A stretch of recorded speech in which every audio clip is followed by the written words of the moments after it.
Now a story all new tonight. A local firefighter speaks about what he calls the insane amount of mandatory overtime that he and his colleagues work. He says it is affecting morale at fire stations, and he talked to our Lauren Moss about what needs to be done.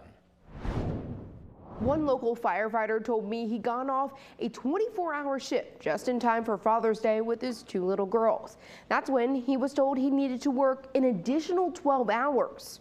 We're doing roughly 2,000 hours of mandatory overtime every year. And then in 2020, it jumps up. And by 2021, we're at basically almost 14,000 hours of mandatory overtime every single year. The reality for some of our first responders is that they are working 6 times the amount of mandatory overtime hours than they did before 2020. I think it just has to do with chronic understaffing when you get to the heart of it. When there's not enough people that are regularly on shift due to being on leave, being out sick, being injured, then we go into overtime. The president of Virginia Beach Professional Fire and EMS Union and Virginia Beach Firefighter says it's causing headaches in workers' personal life. It's difficult on you physically and mentally, but it's also a stress on that employee's family and their work-life balance. Max Gonano says this stress is on top of the trauma and 24-hour work schedule, which already comes with the job. But without mandatory overtime, he says some fire trucks would have to stop service because there weren't enough people. But that's when it spills over into being a safety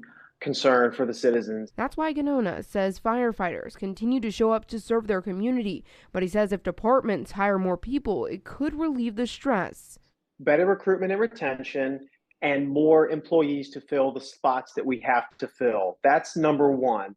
We reached out to Virginia Beach Fire Department to learn how they are tackling the issue, but we didn't receive a response. The department told NBC fire departments across the U.S. are seeing a lack of interest in the profession for several reasons. I'm Lauren Moss, 10 on your side.